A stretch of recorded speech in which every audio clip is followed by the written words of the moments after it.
Okay, so we are very pleased today to be joined by Professor Neil Larsen. Neil Larsen is in my view, legendary interlocutor in debates on post-colonial theory and Marxism. And for me, as a younger postgraduate student, I discovered his work frequently anthologized in my course readers, alongside names like Frederick Jamison, Arif Derlich, Ijaz Ahmad, and Neil Lazarus. Professor Larsen is a specialist on Latin American literatures and critical theory, and he has written and co-edited several volumes, including Determinations, Essays on Theory, Narrative, and Nation, published in 2001, and Reading North by South on Latin American Literature. Reading North by South on Latin American Literature, Culture, and Politics, published in 1995. However, today we are delighted to have a conversation with him about his wonderfully critical essay, The Jargon of Decoloniality, which was published in 2022 in the Jacobin journal Catalyst. This is a review of Walter Mignolo's The Politics of Decolonial Investigations. And if you haven't read the review, I strongly encourage you to have a look. We will put a link in the comments box below. Professor Larsen, thank you very much for joining us today. It's a pleasure to speak with you. Thanks for having me. It's great to be here. Right, so we just want to start with just your wide-angle account on, the context as to how did you come to encounter this term decoloniality or decoloniality theory? And I just want to make it clear to our listeners that when we say decoloniality, we are referring to a specific discourse, one which is associated with such figures as Walter Mignolo, Nelson Maldonado Torres, but also in the African context, especially Sabelo and Glover Garceni. And this discourse has its own kind of signature concepts, such as the colonial matrix of power, bolder thinking, pluriversality, and so forth. So when we talk about decoloniality today, we are referring to this limited, this specific kind of discourse. And so, yes, Professor, we'd like to know, how did you first encounter this, especially in the academic context, and what have been your engagements with it? I encountered it as a Latin Americanist, and which is to say, I have been encountering Walter Mignolo's work for the last 20 years at least, and been increasingly dismayed by it. And I don't remember the first time I actually ran into his work, but if you trace his books back to, I think his first major book comes out in the late 90s. The jargon was I mean, the content was more or less the same, but the jargon has changed. It used to be post-Occidentalism, and I think he finally settled on decoloniality in the decolonial maybe 10 years ago or so, and it kind of stuck. But in the context and the world of the academic world of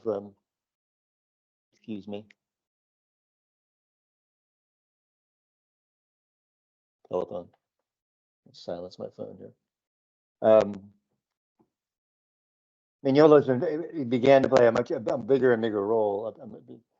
It became more and more influential. Excuse me.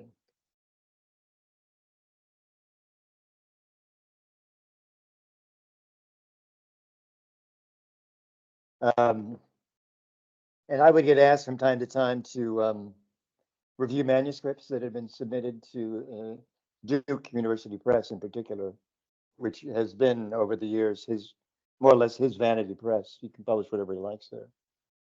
But they would go through the motions of having the book sent out for review, and I would get the manuscripts of books of his, and then anthologies that included work of his, and I would read it and I thought, how could they cannot publish this stuff? It's just so poorly written and so poorly thought out. And I would write very critical, scathing manuscript reviews, knowing full well that they would be ignored and he would publish anyways. And I think it was at that point that he became aware of me as somebody he didn't like. And but I mean, in general, just the impact of his thinking and what came to be called decolonial theory, decoloniality, on Latin American literary studies and Latin American studies generally. which really, in the context of which some version of Marxism had been, a very powerful force. But over the years, that has really changed, and the Mignolo's influence has really swept that field to a dismaying extent. So I was angered by this and frustrated by it and puzzled by it for the last 20 years. I mean, really, and meaning to do something about it, to write something. And in 2005, I think I was invited to give a keynote address at a Latin Americanist conference in Britain. And I gave a paper called Latin America Without Latin America, Latin Americanism without Latin America, which is my way of kind of describing what Mignolo was up to. And that came to the attention of Vivek Chibber, who, after a couple of years, invited me to write a review of the Mignolo book. But it wasn't until actually 2022 that I got around to doing this. Sorry, this is.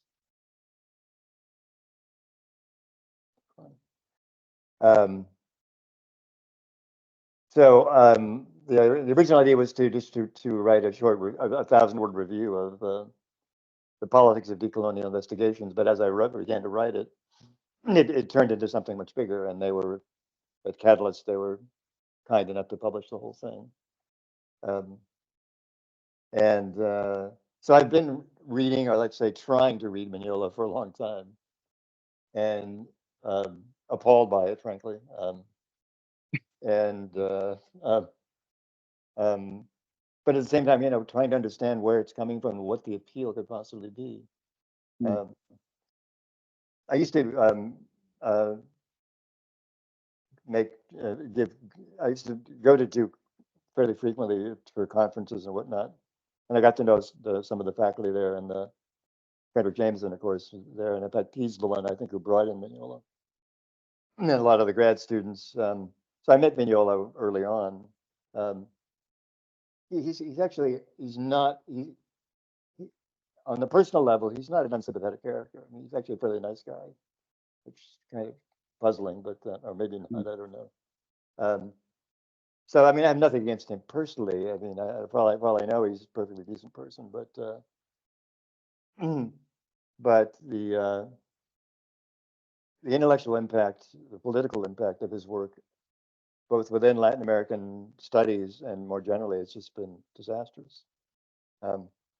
It really is winning over and continues to win over larger and larger numbers of younger people. And why that is, I mean, I've tried to sort of address that as best I can, and towards the conclusion of the essay. But it still really kind of puzzles me as to maybe I'm just getting too old, or I've been retired now for 4 years, so I'm a little bit out of the mix. I was teaching and publishing when post-colonialism made its big splash, basically in the mid to late 1980s. And I'm old enough to remember when, before post-colonialism, when people still were using words like third world. My impression is that initially, among progressive grad students, for example, who were frustrated by what they perceived, I think rightly so, as the sort of depoliticized quality of post-colonial studies, or it's sort of center-left kind of liberal positions on things. It's close connections with post-structuralism, postmodernism, etc. And we're looking for something politically more radical, more militant. And I think when the word decolonial came around, started circulating just as a term, people at first kind of latched onto it because they thought that's what this was, that maybe this was something, an alternative to post-colonial theory, post-colonial studies, that could sort of make the transition into something more political. I mean, little did they know, or they were soon to find out that this is really not true. Although it poses, obviously, my experience that I was telling you about in 2011 in Oakland in this big demonstration, this Occupy event, and the so-called decolonial march that was a part of that. It had begun to make its appearance as something on the streets, some sort of political. I think still mainly students and academics who were behind it. But, so I mean that's pretty much it. I mean it's when I got asked to review this book, then I said I tried to read it. I mean, between you and me, I mean you've had the same experience. It's miserable reading. It's difficult to 500 pages of I mean it largely repeats itself, which is I guess convenient. But Yeah, and I mean, he go ahead. that's something that I did want to pick up on, which is your experience of reading the book. You have quite a magnificent line early on in the review where you write that it totals well over 500 pages with near total uniformity, consistency, and monotony. It reads as a loop of quasi-ritualized, self-repeating, almost incantatory terms and phrases that in their sheer vertiginous range and repetitiveness parody a genuine theoretical system. It's a remarkable description. It's one which does connect with my own experiences of reading it. There is something about the book in which Mignolo seems quite eager to deploy the same set of slogans over and over again, almost with this kind of hypnotic effect. And I wonder if you could say a little bit more about your experience of reading it, but also if perhaps that language style has got something to do with its popularity, the fact that it quite easily can be translated into a kind of sloganeering or something like this. Right. Yeah, unfortunately, I think it's probably true. I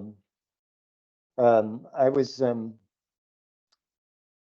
a conversation the other day with a what's her name, Lina Saleme, who's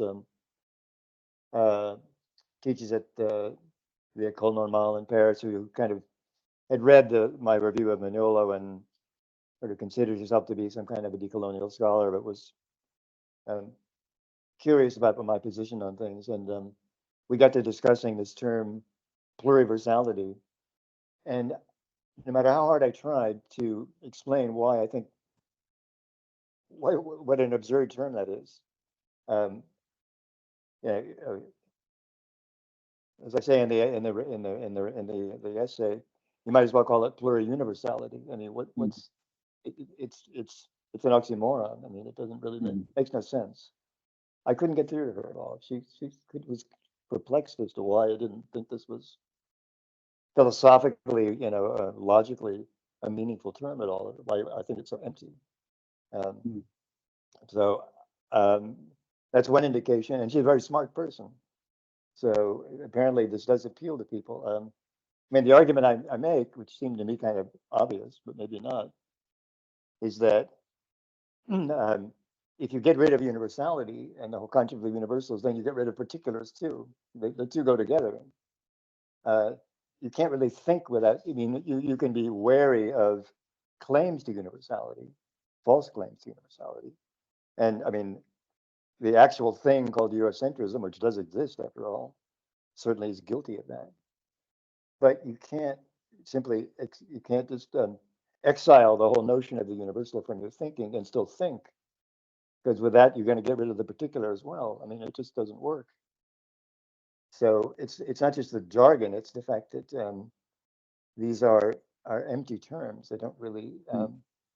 Maybe it's the fact that they are empty and that they don't really require you to think beyond a very superficial level. That it is their appeal. I don't know. I'm honestly perplexed by it. Yeah, and I wonder whether, on a similar point, the concept of the colonial matrix of power, which is taken, in their discourse as a kind of 500-year macro narrative, explaining power relations in the world, and also acting the Latin American conquest, also acting as a blueprint for subsequent colonizations. What the status of that becomes when they abandon universalism altogether.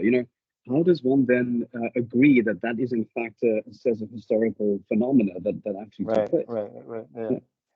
yeah. I think it's instructive on to actually go back to Quijano on some of these questions, because if nothing else, Quijano, and actually I pulled out some quotes from him. He can at least write. I mean, you read kind of, and you know what you're reading. Quijano, by the way, I mean, as I mentioned in the essay, has a long history as one of the major Marxist thinkers in Peru, and he used to come and spend a semester every year at uh, SUNY Binghamton, the State University of New York at Binghamton, where the Brodel Center is uh, working with Wallerstein and people like this, world systems theory. This is interesting stuff. I mean, it has its problems, and he made major contributions to this.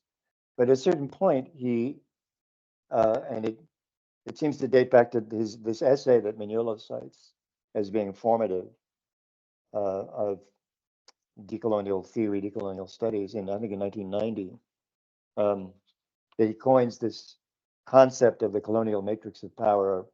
In Spanish, it's la colonialidad del poder, the coloniality of power, which then becomes the colonial matrix of power. And let me just read just a brief passage. This is from the English translation of that essay, which I think uh, in English it's called Coloniality and Modernity / Rationality. In the beginning, colonialism was a product of systematic repression, not only of the specific beliefs, ideas, images, symbols, or knowledge that were not useful to global colonial domination. It's a bad translation. While at the same time, the colonizers were expropriating from the colonized their knowledge, especially in mining, agriculture, engineering, as well as their products and work. The repression fell above all over the modes of knowing, of producing knowledge, of producing perspectives, images, and systems of images, symbols, modes of signification, over the resources, patterns, and instruments of formalized and objectivized expression, intellectual or visual. What really kind of strikes me here is when he says the repression above all. So he explicitly places this notion of epistemic expropriation, epistemic violence, et cetera, et cetera. I think you use the word cultural here just as well, over material, which for him is a big switch. I mean, as a Marxist, he would have, I think, not long before he wrote this, would have not have agreed with that. This represented a major kind of I don't know why he came to this conclusion or what led him there. But you see it very clearly in his work. You can see, as opposed to Mignolo, where it was just kind of gobbledygook from the beginning. I mean, I knew Mignolo. I knew Quijano. I liked him. I knew him. I'd known him for years and admired him up until the point he got into this. Unfortunately, he's not around. I wish it was. I could ask him the question of what led him to this, because it seemed to have really. I think, especially for Mignolo, who I think he genuinely liked Quijano and respected him, but Quijano was kind of a serious former Marxist cover for what Mignolo and the others, Ross Fogel and Maldonado Torres and so on and so forth are doing. Not it's no surprise that they ignore his previous work, as far as I can see, which is quite different. But this is a kind of a classic ideological, in my view, inversion, in which just to think, and just for the sake of argument, and the basic kind of Marxist terms of base and superstructure, he flips them over here. I mean, one can have one's criticism of that model, but I mean, if you just flip it over, it's just as bad as what it was before, right? And this seems to be, he does this without apology and without explaining why a Marxist thinker of long tradition, like Quijano why he would come to this conclusion. Out of frustration, out of, I don't know. I mean, this gets into the whole question of the why now, a kind of a conjunctural explanation, if we can find one, for what the appeal of all this is. I mean, I tend to think that it has a lot to do with just frustration, with pessimism, with a fair amount of despair over the way things are going politically in the world, which is bad enough, and a desire for some kind of some culprit, something that can explain it all in one fell swoop, and justify somehow a position of effective impotence, seems to me. I don't know. That's just one way I was trying to figure it out. But thank you. That's a fascinating interpretation, and I wonder if that emphasis on the epistemic domain, if you like, is one of the kind of distinguishing features of decoloniality. Because certainly, when one reads the work of Sabelo and Cheney, the kind of the African scholar of decoloniality, contemporary scholar, he also announces in his book Epistemic Freedom in Africa, in the opening chapter, he takes the well-known phrase by Kwame Nkrumah, "Seek ye the political kingdom first," and he switches it to "Seek ye the epistemic kingdom first." So that kind of switching around seems to be really a characteristic of this. Right. Mm. Yeah, I mean, this term. Oh, go ahead. I was going to say that this term epistemic,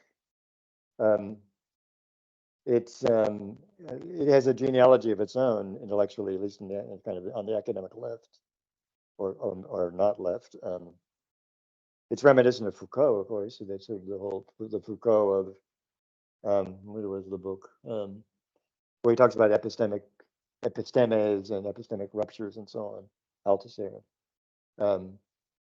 But way back in the 1980s,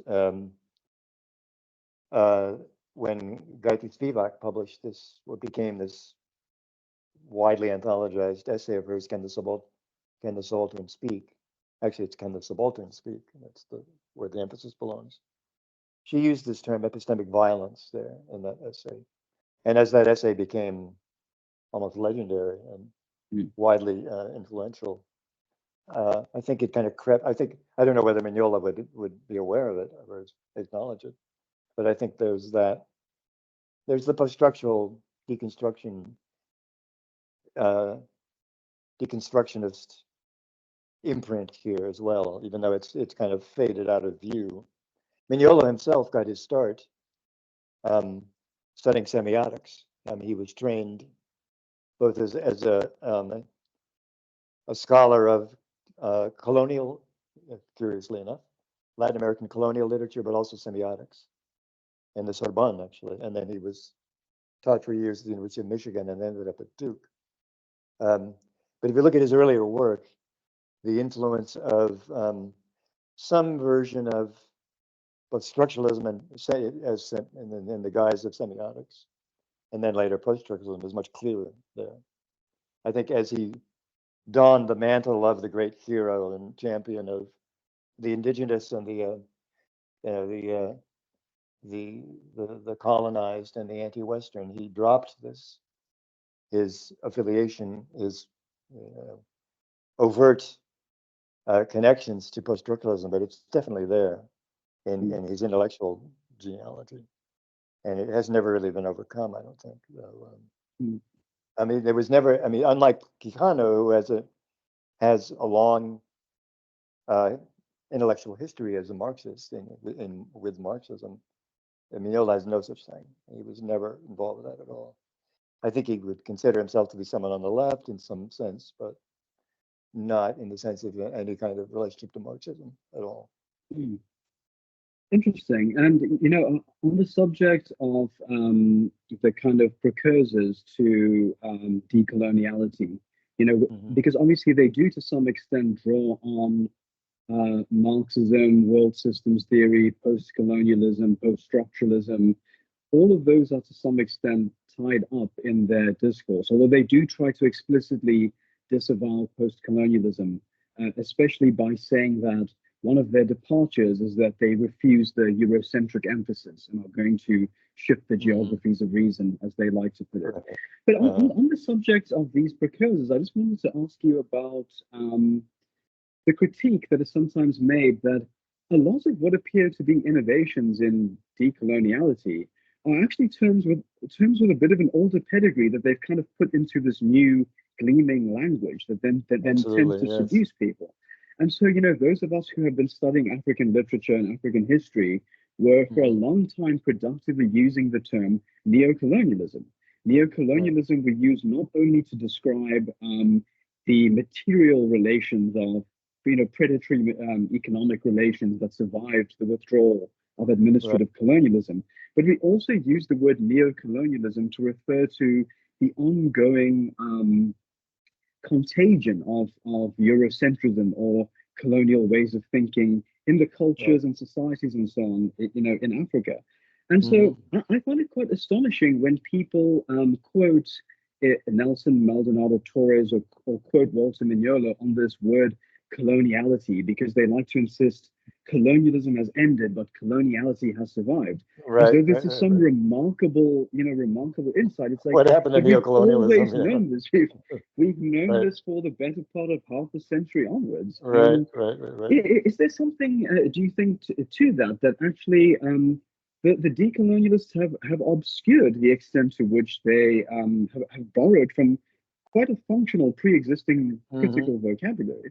I'd just like to hear your opinion on that. No, I absolutely agree. I mean, it's I think that's why I decided that the word jargon really was appropriate here, because it's not much more than that. It doesn't really advance anything new, except in the sense that it kind of fiddles with conceptually with pre-existing ideas. What's wrong with the notion of neocolonialism or decolonization, for that matter? I mean, this is in keeping with this sort of flight from history that you see here. Throughout all the 500 pages of this book of Mignolo's, there's precious little history there. I mean, you think about what is what an quintessentially historical phenomenon colonialism is, and all the work that's been, the amazing work that's been done by historians on this, incredibly rich, and it continues to be done. There's no evidence of that in this book. It doesn't cite anything. I mean, very sort of general sweeping statements about the inception of Western colonialism in the 15th century, and then it's all kind of the same after that. It's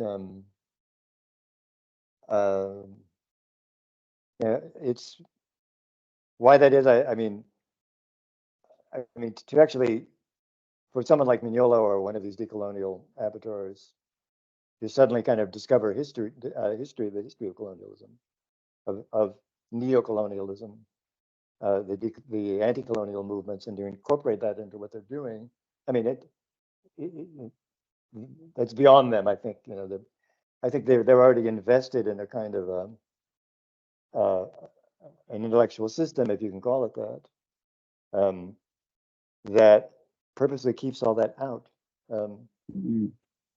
Maybe to be generous, this is because history has not turned out. I mean, if you look at the way things are presently, history hasn't really turned out all that well. I mean, if you're going to think about history and you're going to historicize what you do, then you have to be willing to to swallow hard and to try and ask yourself the question, why are things the way they are now? What's happened? What's led to a situation in the world that is essentially disastrous in so many ways? But if you don't want to face that, you don't want to grapple with that kind of these kinds of problems, which can seem intractable, then you just sort of turn your back on it, and you launch this pseudo-theoretical system, which avoids it entirely. And I mean, I guess one of the advantages of emphasizing the epistemic is that you can't really, you know, when do you know whether you've actually overcome epistemic violence and epistemic oppression? When you say that you have, I mean, who is to say Mm. how that, you know, how that actually progresses Yeah. in terms of concrete, you know, outcomes? I don't know. I mean, Yeah. it's remarkably intangible, and you know, it sounds good, but Mm. then and it's something it's something you can use as kind of a battering ram against the West or whatever it is. But Yeah. where do you end up? I mean, it's just Yeah. I mean, let's try to be generous and let's say that if we take the colonial matrix of power as a concept, um, do you think that it's useful? Do you think it's explanatory? What is your view on this term? And I think in related point is that one of the moves that's made by the decolonial theorists appears to me to be to take modernity and colonialism and to fuse them into one phenomenon. So that they say that if one looks at modernity from Europe, one gets a particular vision of what modernity is. And if one looks at precisely the same phenomenon from the underside of modernity in the exploited third world and so on, one sees coloniality. And so this really gives us no vantage point from which to actually disentangle modernity from coloniality. And this seems to be quite a devastating move and also an effective one in terms of giving its adherents the impression that we live under a reign of absolute terror that's been going on for 500 years. What is your view on this term, colonial matrix of power? Yeah, well, I mean, I think one could at least, to be generous, one could concede that there probably is such a thing, or has been such a thing. I mean, the legacy, the intellectual, the cultural, dare I say, the epistemic, legacy, the imprint of colonialism obviously has not totally disappeared. Even if you are willing to concede that there's such a thing as neocolonialism, then it's present in neocolonialism as Mm. well. It's not as if Eurocentrism, the actual thing called that we call Eurocentrism, as opposed to Mignolo's version of it, doesn't exist. It clearly it does exist, and it's a problem. That I mean, as an aside here, I think it is important. I think you did this at the beginning, and I appreciated that. Is that there is a certain level at which the term, the slogan, if you like, decolonize, for example, is legitimate. It seems to be entirely legitimate. I think in a kind of a metropolitan context, which is where it tends to predominate, Mm. it's essentially synonymous with eliminate the racial bias from, oppose racism within, and that's to be applauded and to be supported for sure. To the extent that that's all it really means for many people, then that's great. That's fine. There's no problem with that. But it's through that kind of relatively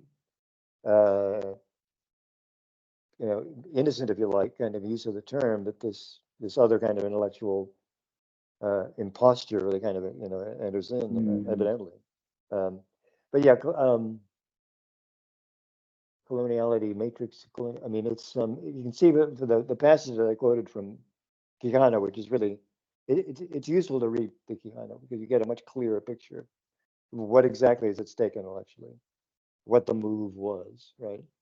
It's completely clear there as opposed to Mignolo, where it's buried under 15 layers of muck. There's a real, I mean, as I say, it's a kind of an inversion. It's that what a Marxist like Quijano was, and I think probably still considered himself to be, would have explained as a product of determined in the final analysis by material interests, by class relationships, by the needs of European capitalism, mercantilism, etc.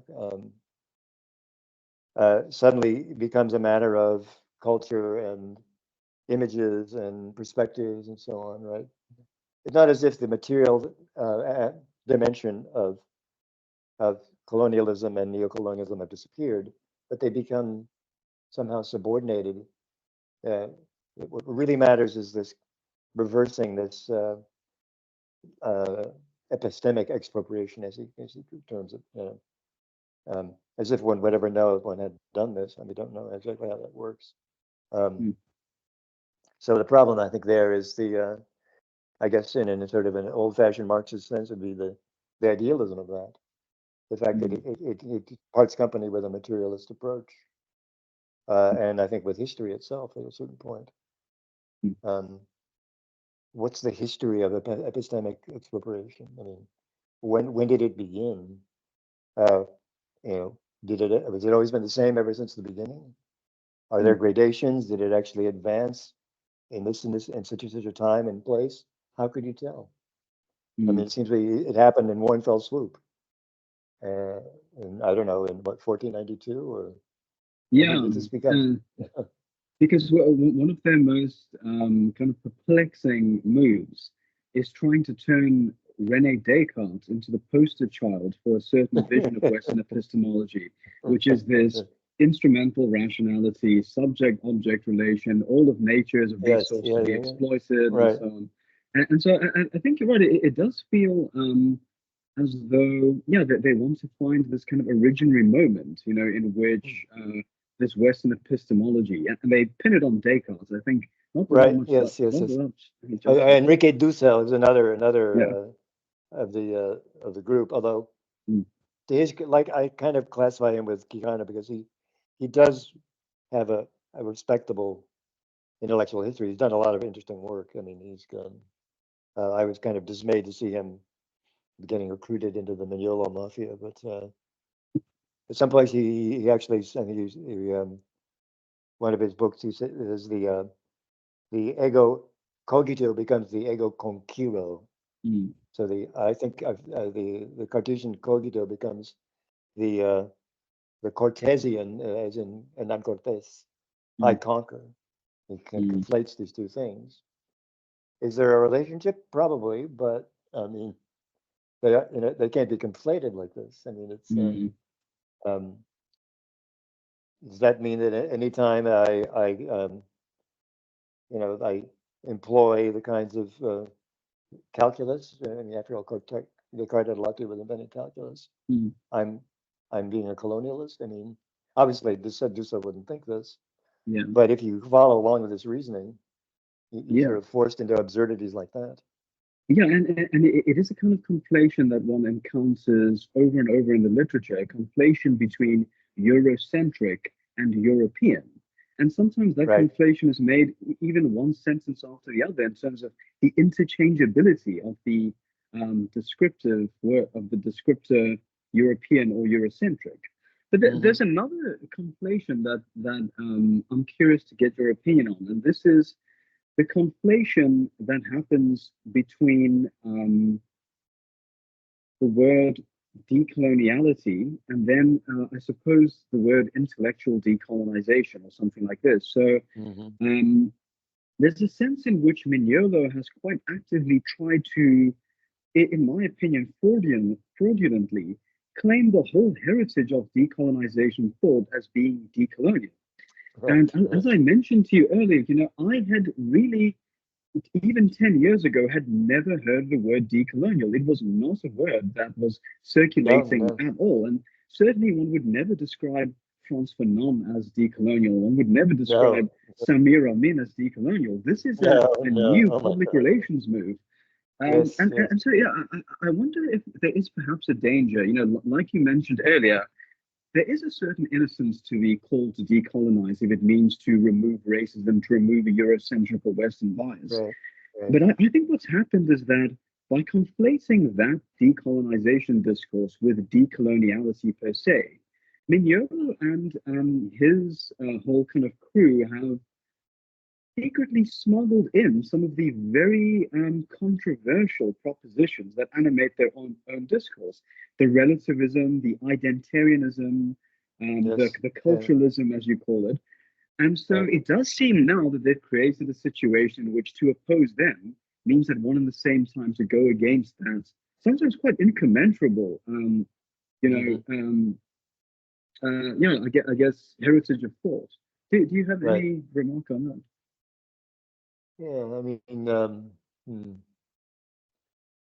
um, well, I mean, what you've just been saying there, which I think is correct. I mean, it's also has made me think. I've been this isn't something I was able to really develop very much in the essay, but these kinds of arguments, sort of anti, say, anti-enlightenment arguments, really what they are.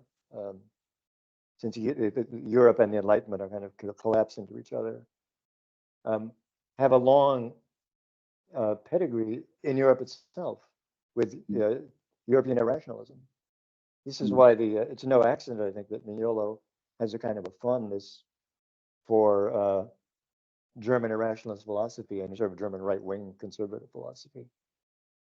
Husserl, not really an irrationalist per se, but I mean, he begins that. He's in that line. Carl Schmitt. I don't think that he quotes Spengler, and I'm not sure whether he quotes him in the Politics of Decolonial Investigations, but the Spengler and the Decline of the West mm, is well, if you say Mignolo is pure Spengler in that respect.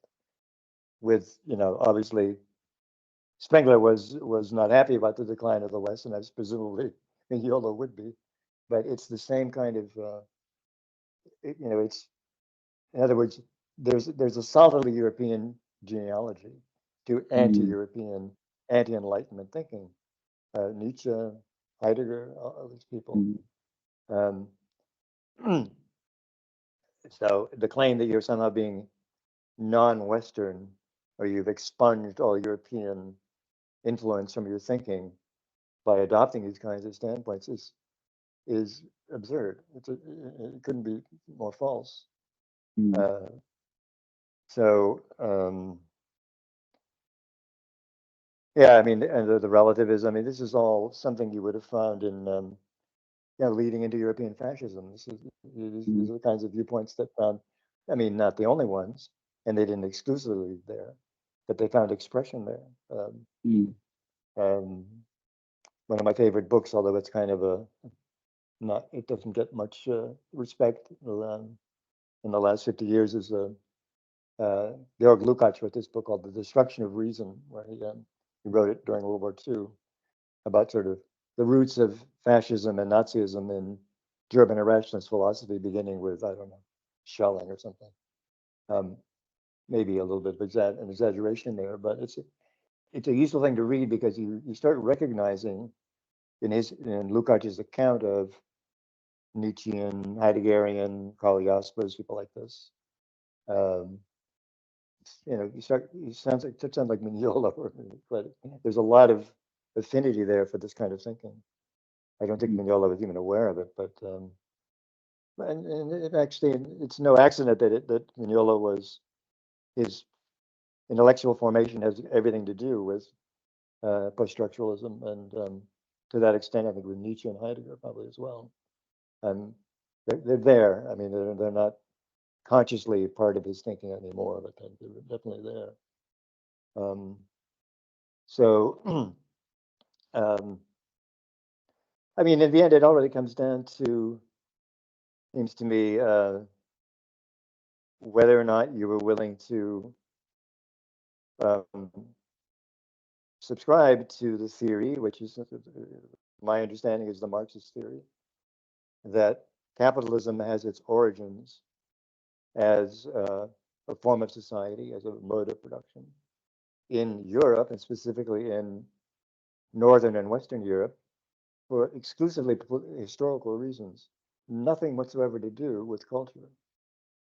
It produces a kind of a cultural uh, sort of overlay, if you like, but there's nothing genetic about it. There's nothing ethnic about it whatsoever. When need to go no further than you mentioned Samir Amin.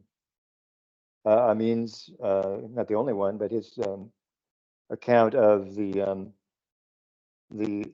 one of the reasons why Europe becomes the birthplace of commercial and then later industrial capitalism and mercantilism and colonialism is because in relationship in the late Middle Ages, in relationship to, say, China or India, South Asia, where there were these large sort of state formations, it was a backwater, right?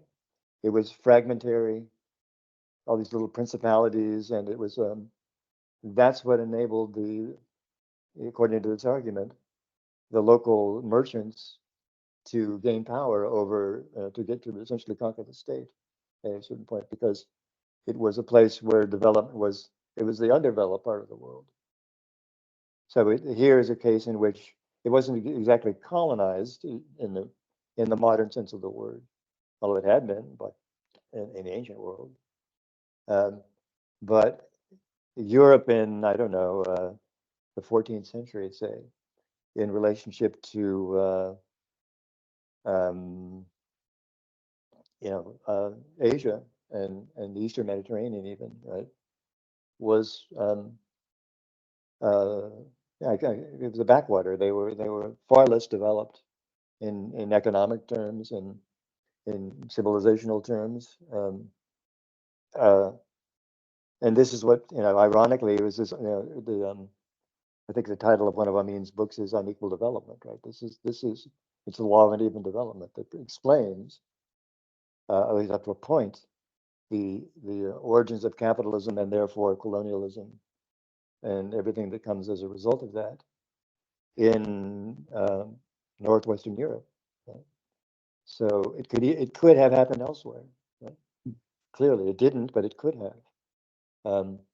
So this is what I think why I emphasize culturalism as really as one word, at least for the problem here, is that it ultimately reduces everything to some kind of cultural essence or some kind of cultural difference beyond which one cannot go, as if that in and of itself could explain, where the epistemic dominance of the West comes from. Culture, I mean, is a complicated concept. Obviously, I just was rereading the Raymond Williams entry on his book Keywords for Culture, which he goes into. It's worth rereading. Extremely complex term, but it and within certain limited frameworks, obviously it explains a lot. But ultimately, I mean, what I always used to tell my students, that it is what is to be explained before it explains anything else, and what explains it is history. And that's, in a nutshell, that to me is the great problem with this decolonial theory, is that it completely reverses that.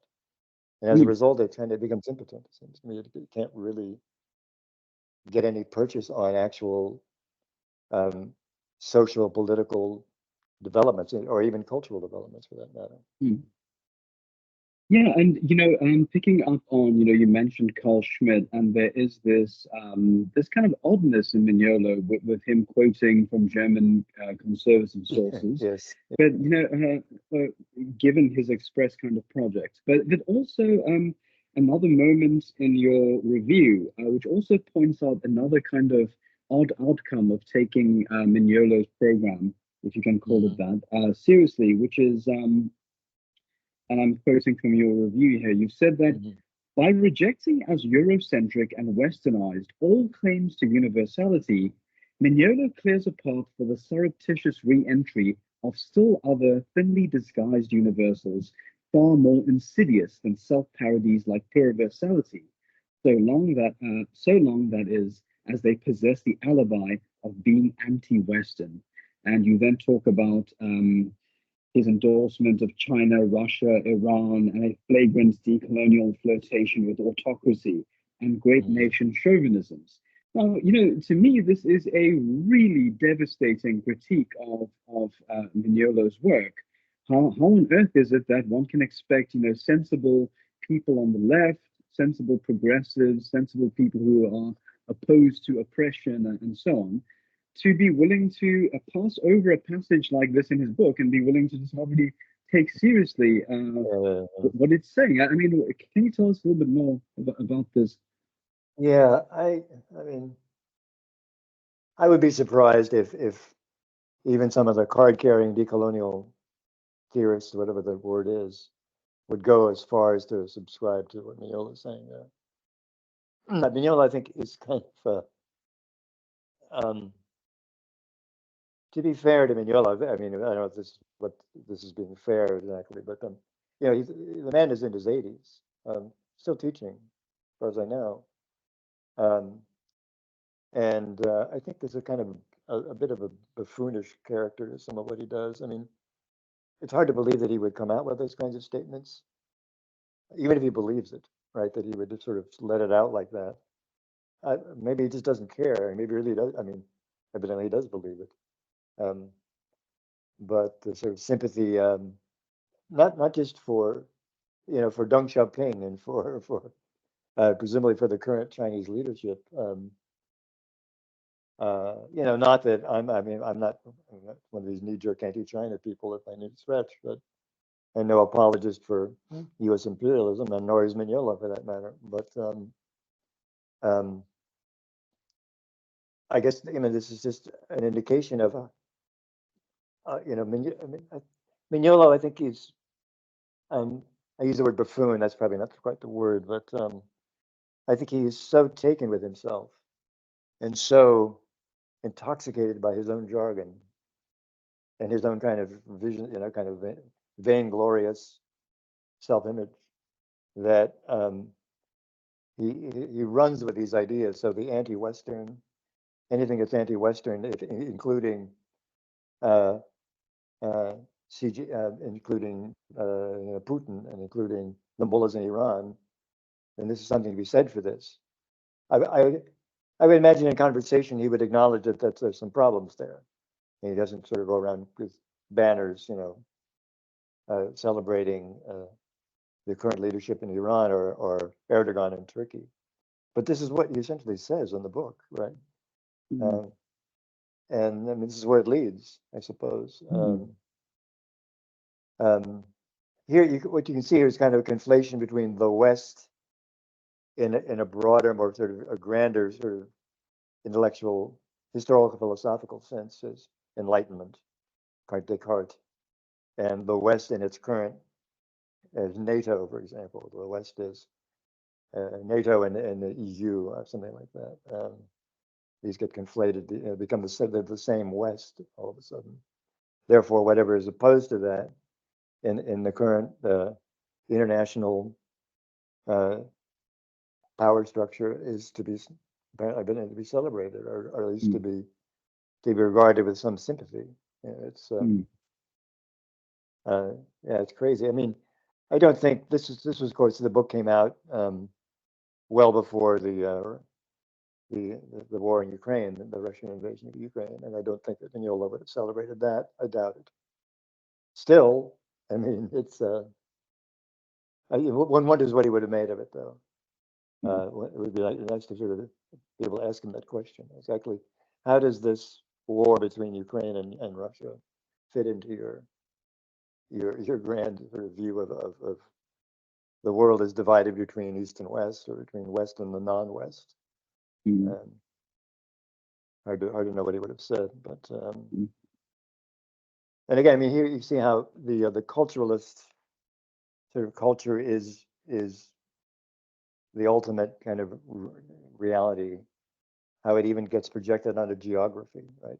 East and West is somehow, you know, obviously relative terms. I mean, exactly where does one begin, the other one end?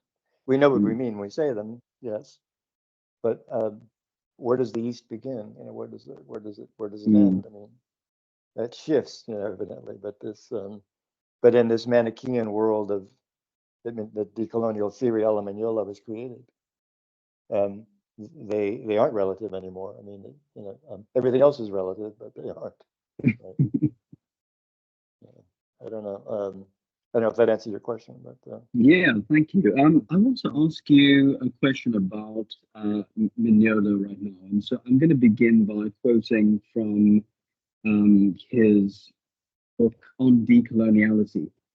Now, Hmm. in this book, Mignolo writes, decoloniality is not an academic discipline, which doesn't mean that it cannot be enacted in the academy.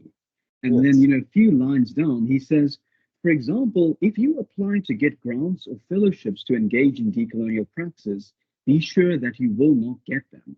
And to disguise it with the name of decolonial studies will be to keep decoloniality hostage of modern epistemology.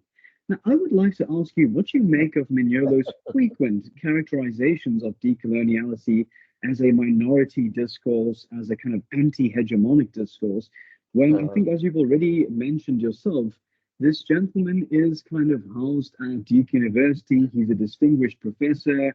He's very frequently cited. And so I think I'm struggling to get my head around this idea that he's yeah. painted this picture of decoloniality as this kind of marginal discourse. Yeah, Yes, what yes. do you think of this? Well, I mean, it's ludicrous. I mean, it's almost it's almost laughable. I mean, it's these moments where he clearly kind of catches himself. Oh well, yes, it's not academic, but then again, I'm an academic, so I guess it kind of could be academic. uh, it's just to be even put in that situation of having to somehow bash everything.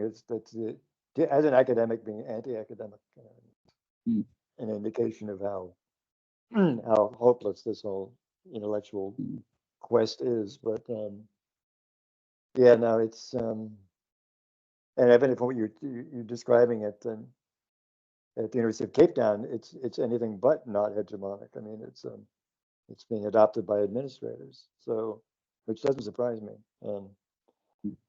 Yeah, and yeah, I mean, Mignolo is has an endowed professorship at one of the wealthiest and the most prestigious universities in the United States. He can publish whatever he likes with Duke University Press, which is a major academic press distributed all over the world. Um, his ideas are guaranteed an outlet and distribution, no matter what he says.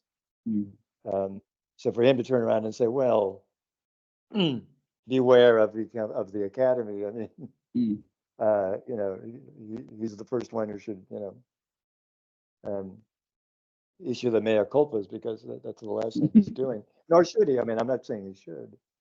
I mean, if he had some interesting and valid things to say, then great. Unfortunately, yeah. it's not the case. But I think this is connected to my next question, which is that decoloniality is a rarefied discourse, and I think partially the reason that he wants to distance himself from academia is because he wants to give the impression that decoloniality is in fact representing real grassroots struggles. It's coming from the Right. bottom up of society and so on. Yes. Yes. And so, yeah, I'm wondering, to what extent does decoloniality actually connect with any grassroots struggles? I mean, is it fair to say when Mignolo says decoloniality is not an academic discipline, is there some truth to that? Because it does seem that on a certain reading, decoloniality is exclusively an academic Yeah. Yeah. practice.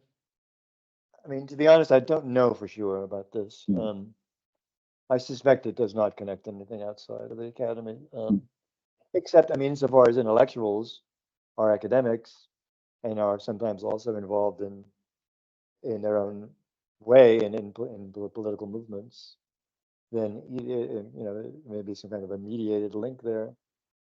I mean, one of the political movements that's cited a lot in Mignolo and elsewhere among the decolonial theorists are the Zapatistas, right? Um, well, I don't know what currently is going on in Chiapas in Mexico, whether there's still a movement to speak of there, but in the 1990s, I guess, 80s, 90s, when Zapatismo got its beginning in sort of the hinterland of Chiapas in southern Mexico, the legendary leader of this guy, Subcomandante Marcos, who was in fact a philosophy professor at the University of the Autonomous University of Mexico, UNAM, had been, and then went into the jungle, and I don't know what happened to him. Maybe he's still there, but he was one of these rare examples of somebody who was an intellectual, a philosopher who had left the academy and gone to the Mayan villages in Chiapas and actually, helped begin this movement. And Zapatismo is cited, not incorrectly as an important and a valid example of what kinds of things can be done on the level of indigenous resistance to the state and to so on, to capitalism. They were explicitly anti-capitalist. Whether there are still Zapatistas out there doing the work, there may be, I don't know, and whether they're reading Mignolo and painting the word decolonial on their banners, I doubt it. But it's not impossible. But even if they were, I mean, what does that? What does it prove? You had asked, one of the questions you had sent me was, I think, was, are there representatives, say, of indigenous groups in Latin America, for example, who have been critical of Mignolo? And I actually did find an interesting book. One of the few things that I did find that is clearly knowledgeable about decolonial theory. Even maybe it was once, I think the authors were once kind of a part of that group and now have rejected it. This is a book called, it's in Spanish, it's published in Mexico. In Spanish, Piel Blanca, Máscaras Negras, which is an inversion of the Fanon book. It's White Skins, Black Masks is the title of the book. Critique of Decolonial Reason. It's by a couple of, I think, professors at in UNAM, the Autonomous University in Mexico, Gaia Macaran and Pierre Gossens. I can send you the link to it, but it looks actually quite interesting. It's an anthology of different people have contributed to it. One of them contributors is this woman, an indigenous woman from Bolivia, who is and also a professor in Bolivia. Silvia Rivera Cusacanqui is her name. And I think she was at one point kind of an ally of Mignolo's. I met her once years ago at Berkeley, and but she's since become a very sharp critic of his. Actually, she's quoted here on the title on the page. I'll translate this from Spanish. The decolonial is a style, a mode. The post-colonial is a desire. The anti-colonial is a struggle. That's what she says too. So whatever. But so she'd be one example of somebody who definitely comes out of indigenous organizing and resistance in Bolivia, and is in Bolivia and remains there, who is aware of this movement and has been critical of it. I suspect there's others too. I would look at. I think Bolivia is probably a place to look. Yeah, and I actually read an excellent essay by hers, which was critical of Mignolo, in which she had described Mignolo as having built an empire within an empire with relation to his establishment of decoloniality in the cultural studies departments of the global north. And she also gave a rather alarming anecdote about how Mignolo had kind of opportunistically plucked some part of a debate that was going on in Latin America, taken it to the academies of the North, where it became kind of reified. And the conversation had actually continued in the place where he took the argument from. It continued, even surpassed the part of the debate that he had taken up. Right. But he never bothered to ever return and keep pace with that debate. Yes, and he's a rather alarming account of the ventriloquism that's going on in decoloniality. For sure. I mean, he's for a year. I don't know if he continues to do this, but I mean, he traveled all over the world. He's invited to as a visiting professor, as a speaker, from Hong Kong to you name it. He goes everywhere. He's quite the celebrity, or has been, and he spares no effort to make sure that he continues to be. So he's for somebody who is against the academy and identifies with the oppressed or the oppressed. He's fine. I don't begrudge him this. Let him go. I mean, I don't think there's any point not to do that, but depends on what you're saying, what you actually represent. And this question you also No, Go no, ahead. sorry. Please go ahead. Please go ahead. No, you had asked the question too about what does one make of the fact that he's a white man speaking for the non-European and all this. I mean, I don't know. I mean, there's an irony there for sure. I personally don't want to make too much of that. I mean, I'm a white man too, but Mignolo is from where is he? He's from the city of Cordoba in Argentina, not from Buenos Aires, and his parents were. I don't think they even finished high school. I mean, he does come from humble origins. He may be white, but he may be of an Italian ancestry, but that doesn't make him some kind of a member of an elite. He's not. He was poor when he was young, and he left and he went to study at the Sorbonne and whatnot, like a lot of intellectuals do. So I mean, I think it's not above notice that there is this disconnect there, but I think one can only go so far with that. I mean, you start to sort of that kind of ad hominem, as you say in your review, which I really appreciate, is not the way you want to go. Right? That's what he does. Thank you. Look, I've taken up a lot of your time. I think I'm just going to ask you one more question to conclude, and that is, let's take seriously this idea of epistemic oppression in decoloniality. And so this is the idea that we want to agree that in addition to economic exploitation and political hegemony, there is a colonial tendency to dismiss, to degrade, to infantilize local native practices, to call them superstitious or savage, and thereby to exclude them as potentially being legitimate contributions to world civilization, and to be incorporated or rejected, on assessment. Right. What is, so we've already agreed that in decoloniality, there's this primacy of the epistemic, seeking the epistemic kingdom first and so on. And I want to ask you, let's say that epistemic oppression is something that was a feature of colonialism. What is the relative importance of this phenomenon? And do you think that decoloniality has offered us any valuable proposals as to what we should do about it? Yeah, I mean, I guess it's this term epistemic that I don't really trust. I think I would prefer a term like ideology, frankly. That there is such a thing as colonial, neo-colonial ideology, and that it has everything to do with that it meshes with racism and with white supremacism and with Eurocentrism. Absolutely, right. The advantage of a term like ideology, a concept like ideology, is that it connects to material social relationships, right? It connects to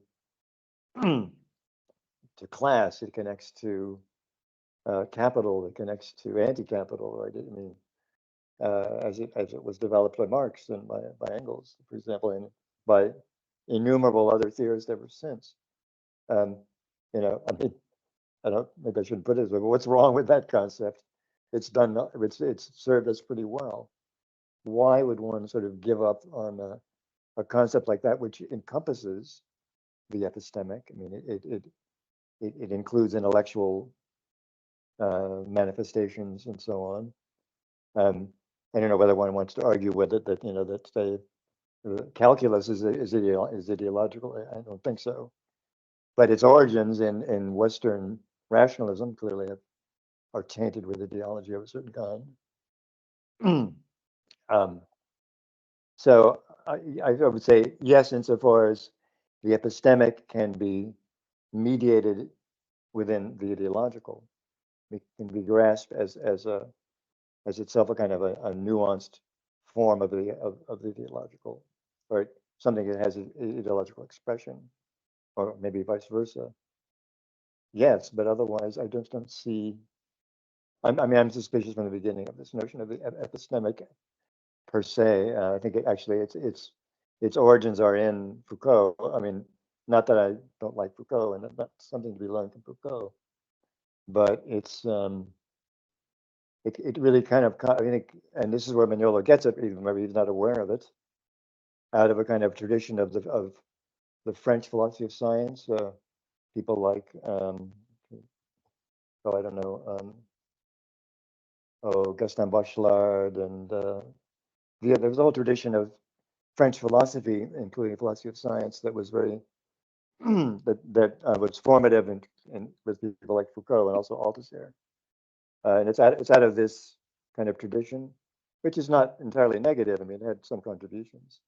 That's this idea of the epistemic, the episteme, epistemic ruptures, and so forth. That's actually Gaston Bachelard comes. And so if one's going to embrace this concept, this notion, you should at least look into the, where this idea comes from, what its genealogy is. There are interesting aspects to it, but I think it's problematic. I just don't think that when I see Quijano using this term, I thought, wait a minute, why would you latch onto a term like this? You have the concept of ideology, which essentially does the same thing. It performs the same work and then some, but it doesn't dehistoricize. How do you historicize the epistemic? Except by saying, well, first you have one epistemic and then you have another one. Well, okay, so how do we get from one to the other? This is the problem with Foucault, in my view. So I guess that's what I would say. I just don't.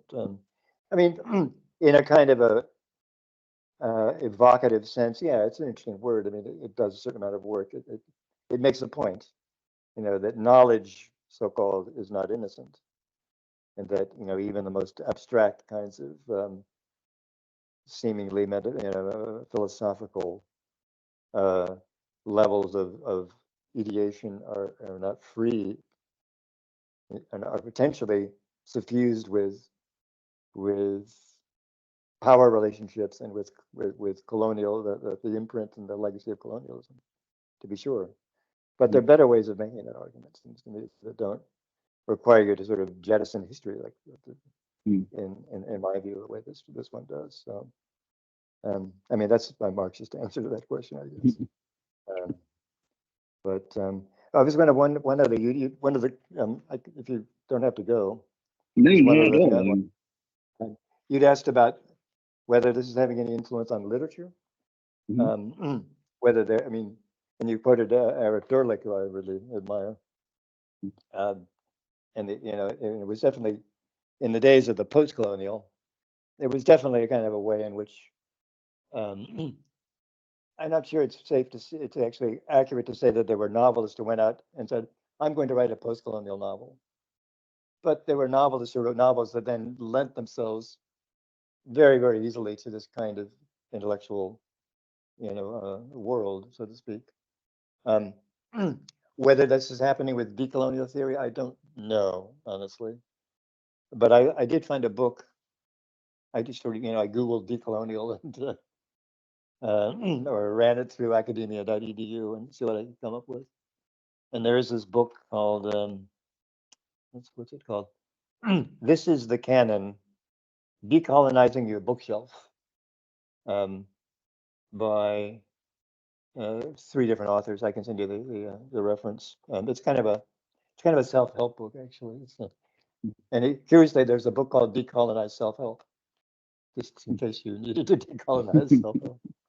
So it comes up with a list of 50 books that should be on your bookshelf if you're a true decolonial something. But what it does is exactly what you pointed out, something you pointed to in your review, which I really, really like, is that it just kind of adopts ex post facto books. In this case, the earliest book is from 1943, Love in a Fallen City and Other Stories by Lin Chang.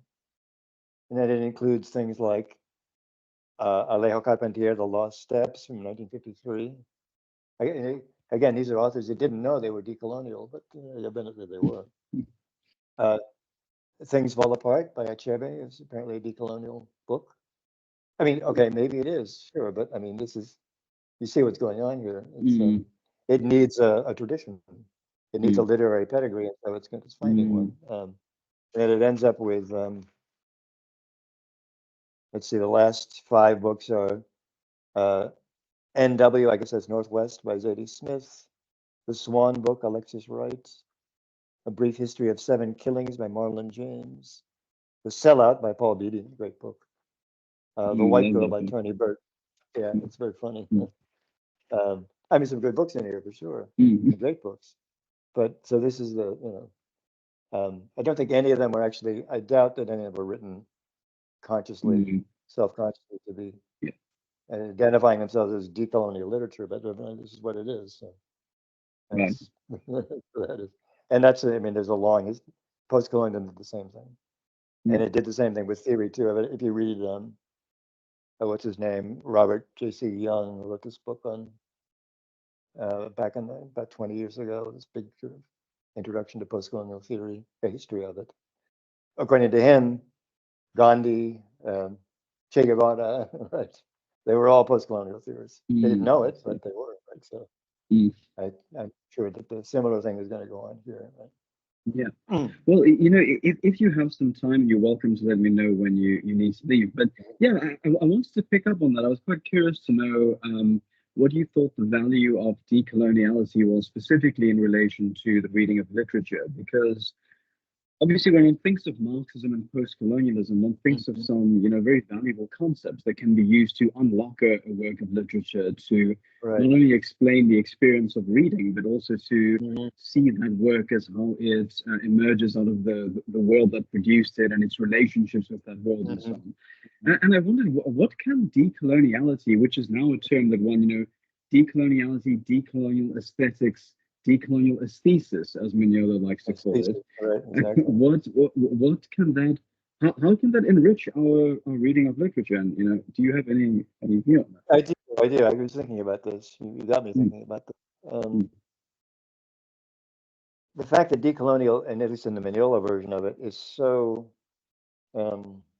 Manichaean that there's, you know, there's the West and there's the non-West. There's the colonial matrix of power. There's the indigenous. There's whatever is not that. Doesn't leave much room for what is actual literature, it seems to me. If you go back to my experience as a Latin Americanist, involved in literary studies and literary criticism, in the 1980s, 90s, for example, the big concept was at one point hybridity, for example. You know, it was kind of a bit of a panacea, as if, you know, people have been talking about hybridity since forever, and there has been hybridity since forever. But there was an emphasis on the fact that, especially in a place like Latin America, everything is always hybrid, and clearly the literature is this way. Right? What's best about the literature, in a way, is the fact that it synthesizes or synchronizes, or what's the word I'm looking for here? Syncretizes the European and, you know, and the African and Afro-Latin American and the indigenous, right? Not that this is somehow this solves all problems and means that everybody is all one big happy family, but this is what kind of gives it its spark and its particular energy and its brilliance, right? This one of the great Latin American critics from those days, Animan Rama, was a Uruguayan, used the term, actually adopted it from a Cuban anthropologist, Fernando Ortiz, the transcultural, kind of another word for hybrid, a better term in a way. But everything was about the transcultural, about synthesis, about syncretism. And, you know, it could be exaggerated and it could become a kind of I say, a kind of a panacea. But there's fundamental truth to it. It really was a useful kind of a intellectual move, because it did away with this sort of old 19th century, very colonial, neo-colonial viewpoint on the part of Latin American elites that, you know, the true literature of a country like Peru, for example, was basically Spanish literature, right? And there was no room for anything that wasn't that. But with the decolonial kind of absolute Manichaean separation, what would you do with that? I mean, it doesn't describe anything. That's not how it is. I mean, you end up with the canon according to, I mean, here's one version of the canon, but all of these books that are in this Decolonize Your Bookshelf book could have easily been described as post-colonial, Mm, 15 years ago or 10 years ago, mm, or for that matter, as transcultural or what have you. Now they're suddenly decolonial, but are they really? I mean, not. You read Mignolo and then read these, are you really going to call them decolonial? I mean, mm, they don't really support this kind of view of the world. I mm, mean, I haven't read them all, but I doubt they do. Right? The ones I'm aware of certainly don't. So it seems to me that one of the more disastrous things about it is, from a literary standpoint, from a literary critical standpoint, is that it leaves no room for what really exists. Aesthetically speaking, I can't even say the word.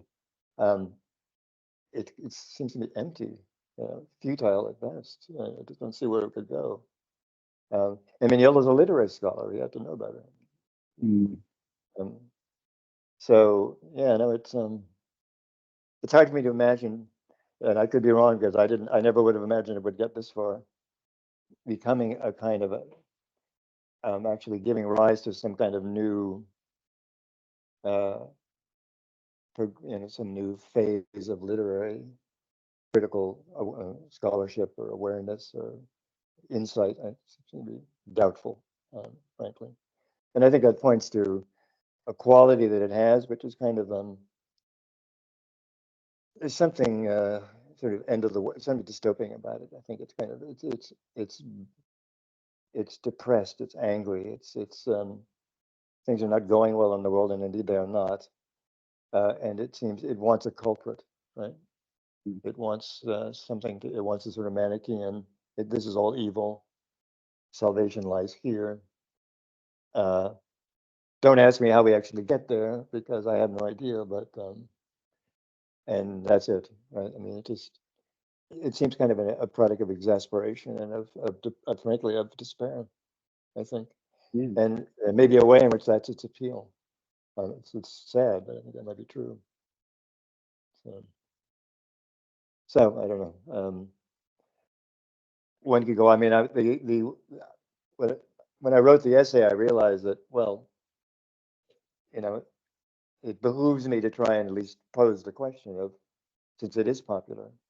I mean, I had no idea how popular it was, but when I did one, and again, I did a search on academia.edu, just plugging in decolonial and Mignolo, and I came up with dozens and dozens and dozens of Mm, things by people who seemed like otherwise probably interesting people.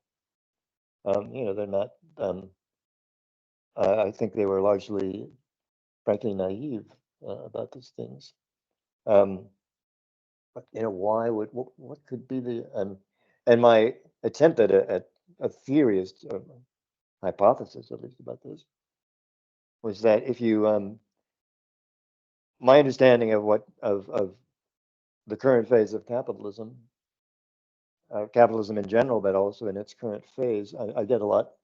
I rely a lot on the work of Moshe Postone, the Marxist historian. I mean, kind of it's a latter day inheritor of the Frankfurt School tradition, to which I more or less subscribe. But he emphasizes, as do people like Adorno, the impersonal dimension of capitalism, the fact that domination in a capitalist society ultimately doesn't seem to adhere in any particular person or in a particular institution. It's a kind of an abstract, omnipresent, alienating force. Um, it's the nature of this is all about the fetishism of the commodity, for example. This level of the Marxian critique of political economy. But it has a real impact on the way people, on mentality and the way people think and feel. And I think as capitalism gets more and more overripe, this impersonal sort of, I mean, on the one hand, it ends up in monstrous things like what's going on in Israel and Palestine now, for example. Ultimately, I think that's an expression of latter day capitalism, but it doesn't lend itself to, you can't point to say, well, this is here's where here's utopia, here's emancipation, here's where we need to go. These are the people who represent this, and we need to ally ourselves with them. It's rarely that kind of there's rarely that kind of visibility about the thing. So I think it leads to a particular form of alienation and of restiveness and of frustration, I would say. Because on the one hand, bourgeois ideology, what we used to call bourgeois ideology, the kind of ideology that says, well, the Europe is everything, and which we see all, these days on the rampage in the far right movements around the world, in Europe. So is one thing. It's if you're on the left, it's fairly easy to expose these things, to see, their limitations. But behind that is this more impersonal, abstract form of domination, which is not so easy to expose and to figure out. I don't know. This is really hypothetical, but I wonder whether the appeal of something like decolonial theory, according to Mignolo, and this kind of Manichaean, it's all Europe, it's the West, it's Eurocentrism, it's coloniality, everything went to hell when that happened. And we don't know how, somehow or other, we have to get to a different world, but we don't know how. Reflects this kind of sense of impotence and of anger at the same time, right? And of frustration. I don't know. I'm 72 years old. I don't know what it's like to be, 28 and being embarking on an academic career, but and to be from the global South at the same time, because I think a lot of the people who are embracing this are exactly. They may be in universities in the metropolis, but they hail from there. Those places, there is an appeal. I don't know. Maybe it could have to do with that, but frankly, I'm at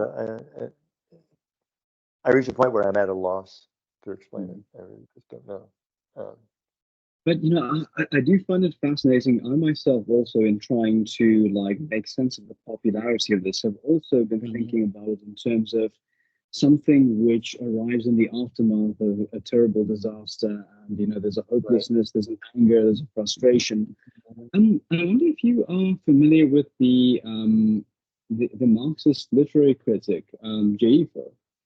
He has an excellent essay called An African Cultural Modernity, in which he coins the term arrested decolonization.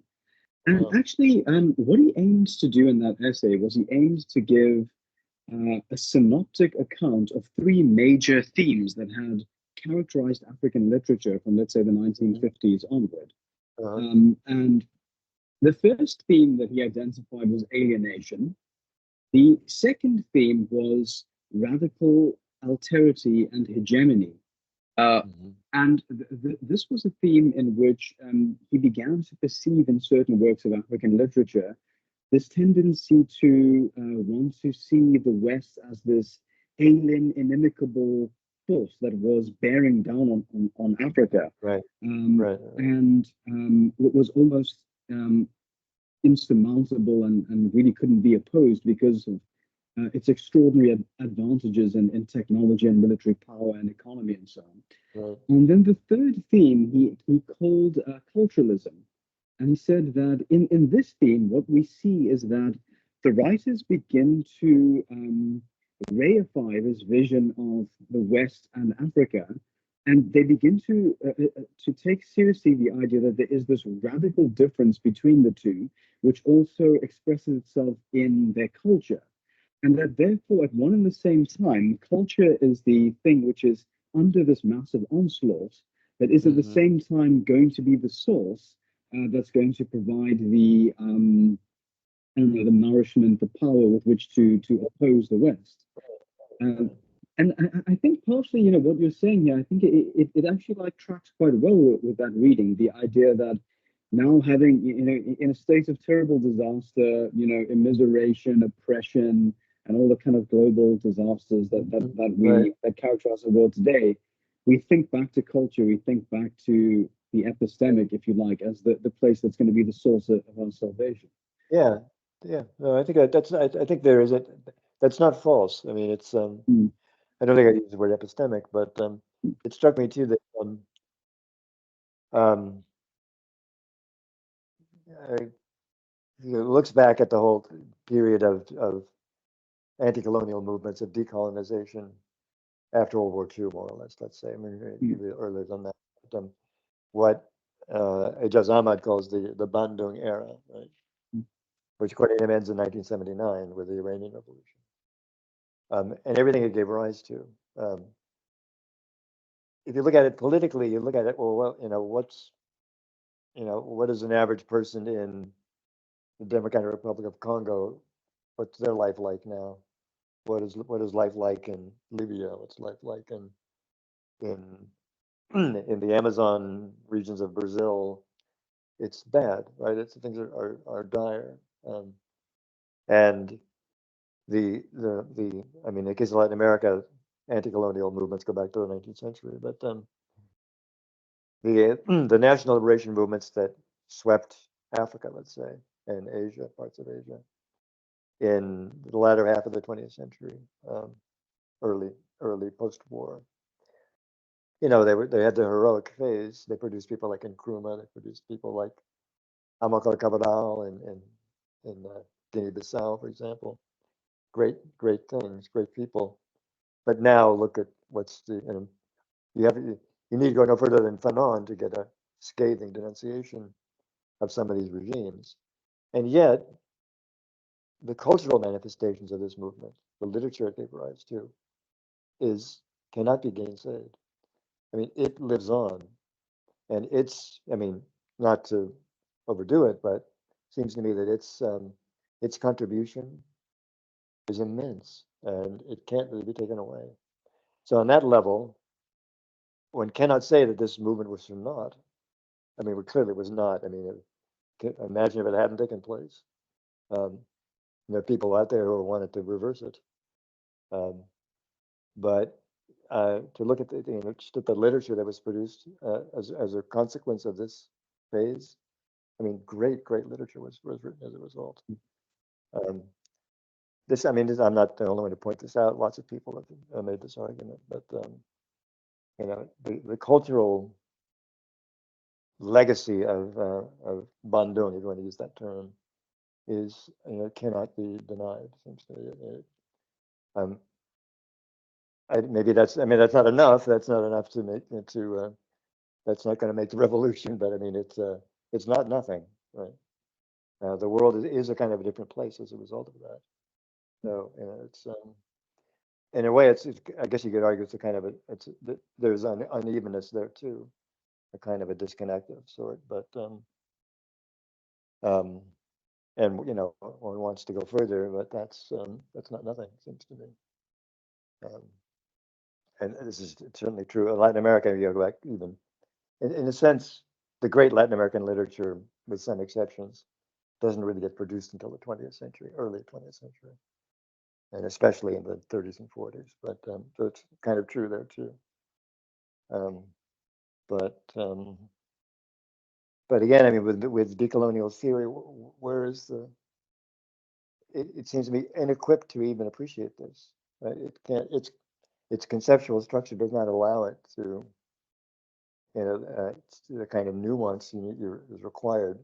The grasp of unevenness, for example, that is required in order to actually perceive this, to really evaluate it the way it deserves to be.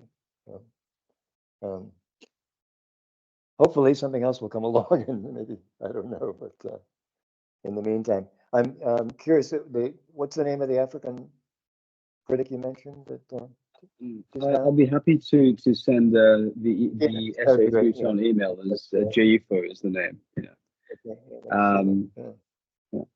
Well, thank you so much, Professor. Thank you for being so generous with your time, and I really enjoyed our conversation. Yeah, me too, for sure. Yeah.